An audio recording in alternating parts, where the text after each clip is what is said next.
Hello guys, it's Derek Tafuma here of DerekTafuma.com.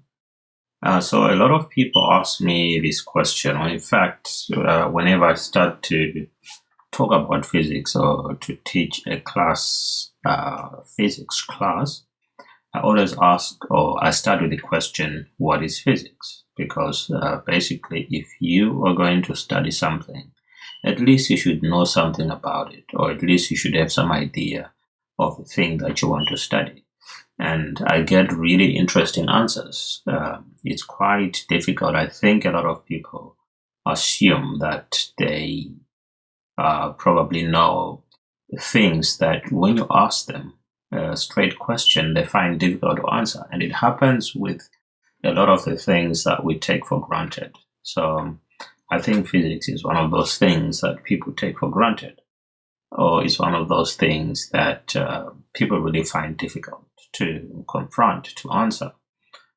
So I'm just going to explain a little bit what physics is all about in a way that I think a lot of people will be able to access. So first of all, physics is the study of matter, energy, and the relationship between matter and energy. So it's matter and then energy and the relationship between the two. That's what physics is all about. But physics is also about the study of a lot of other things. But at the core of physics is matter, energy, and the relationship between matter and energy. So what is matter? Matter is everything that we probably see around us. Things such as solids, liquids, and gases. That is the basic definition of matter. But there's other forms of matter which we don't really need to worry about at the moment. So solids, liquids, and gases is what is sufficient just to get us going with our definition of physics. So physics is the study of matter. So matter is solids, liquids, and gases, and energy. And here is some examples of, I like to use water, ice, and water vapor as examples of solids, liquids, and gases. So ice being the solid, water being the liquid, and water vapor being the gas in this case. But we also have other gases, we have other liquids, and we have other solids. So that is matter. But what is energy? So energy, we normally want to talk about energy in terms of the types of energy, because it's not something that it's not a thing that you can say there is energy. It's not a noun, it's not something you can touch, but it's something that is happening when forces are being applied. So basically, there are types of energy, and I'm only going to list a few here. And the few that I'm going to list are just kinetic energy, which is the energy of moving particles or moving objects or moving things. When something is moving, like when a car is moving, it has kinetic energy, but it's that kinetic energy from the car is probably coming from the chemical energy or the solar energy or whatever other form of energy that it's using. That energy is being turned into kinetic. So energy, we talk about energy as changing from one form to another form.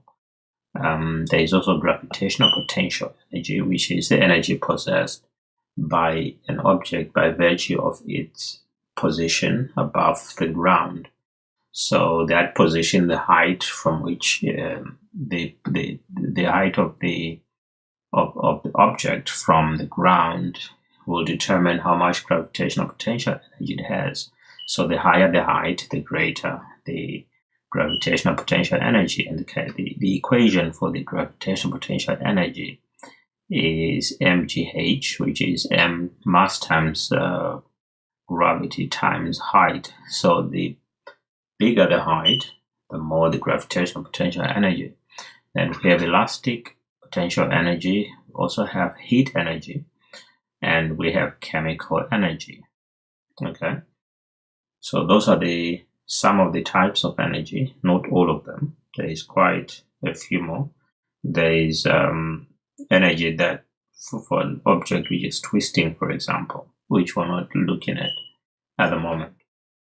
So it's the relationship between matter and energy. And what is this relationship? This relationship is physics. So all matter has energy. Solids have less energy than liquids. Okay, so all matter has energy. So all the solids, liquids, and gases have energy. But the solids have less energy than liquids, and liquids have less energy than gases. So gases have the most amount of energy.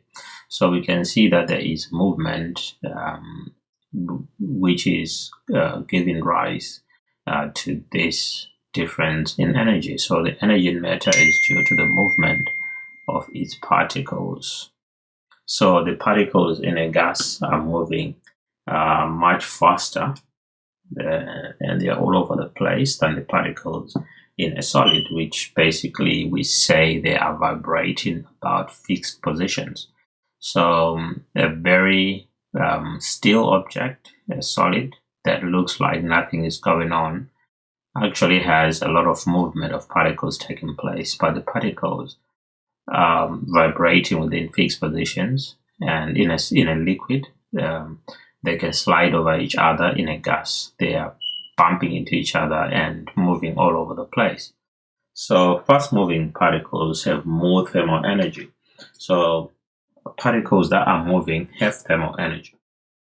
Okay, so I think we're getting to the gist of what it is, what physics is all about.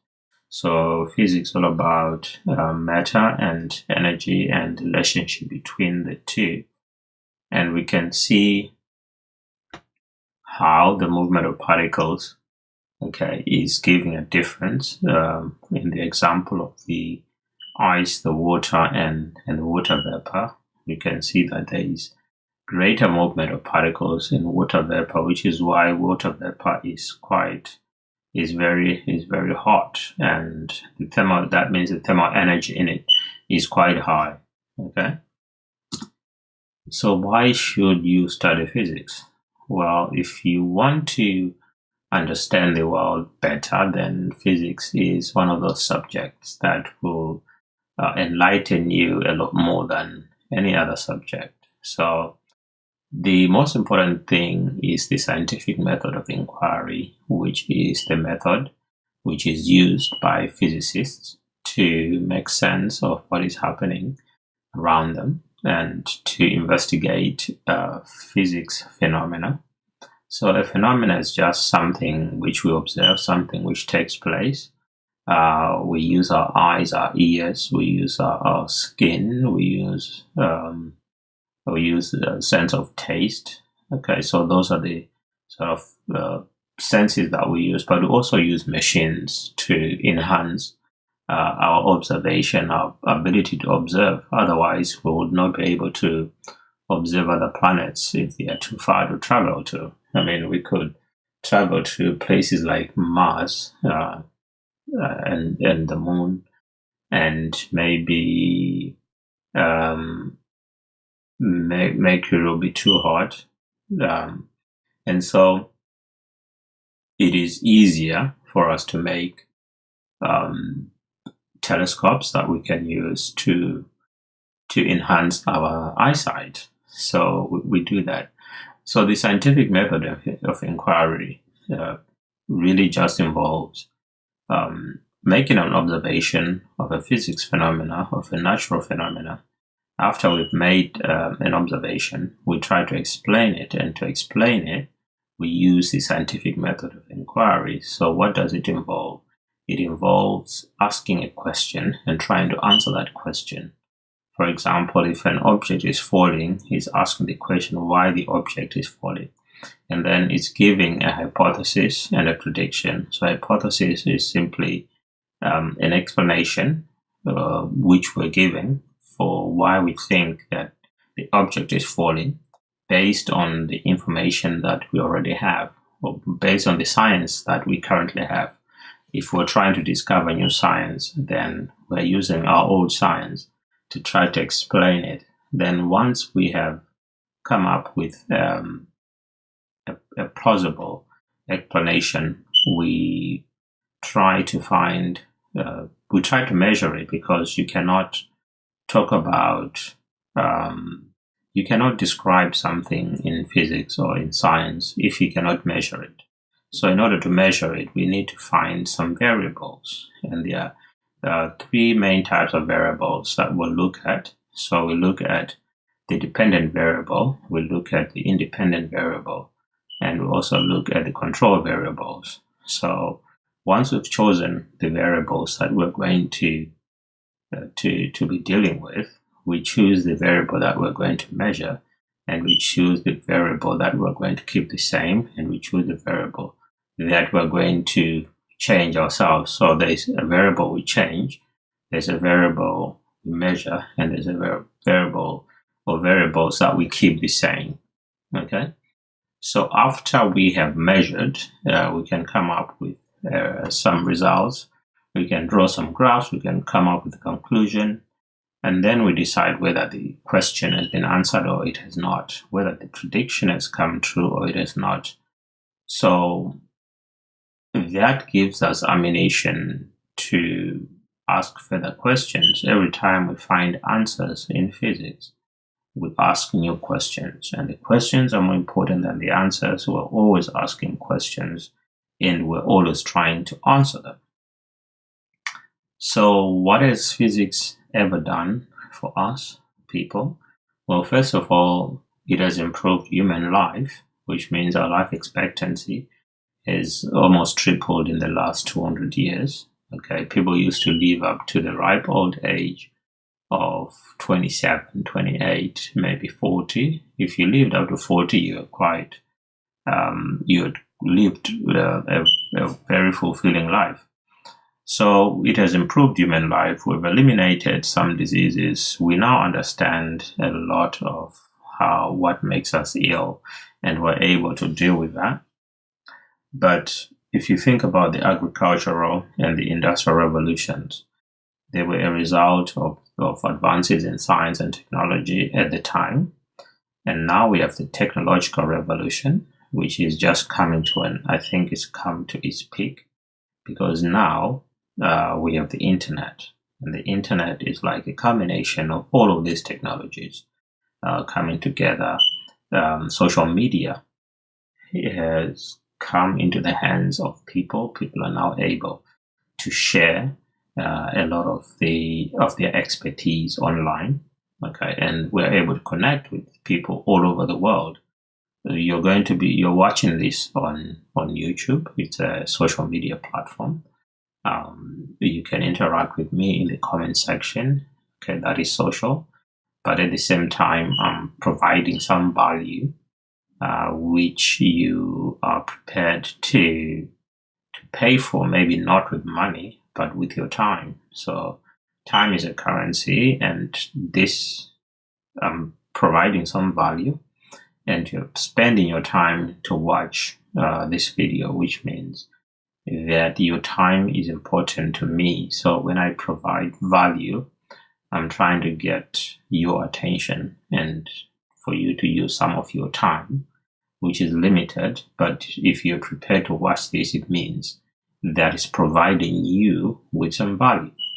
So value creation is the it's a thing that you should be thinking about if you are going to be on social media. If you're not providing any value to anyone, then you are probably not using your time very wisely. Okay, so the last thing I want to look at is the GNR. GNR stands for genetics, nanotechnology, and robotics. So these are these technologies, okay?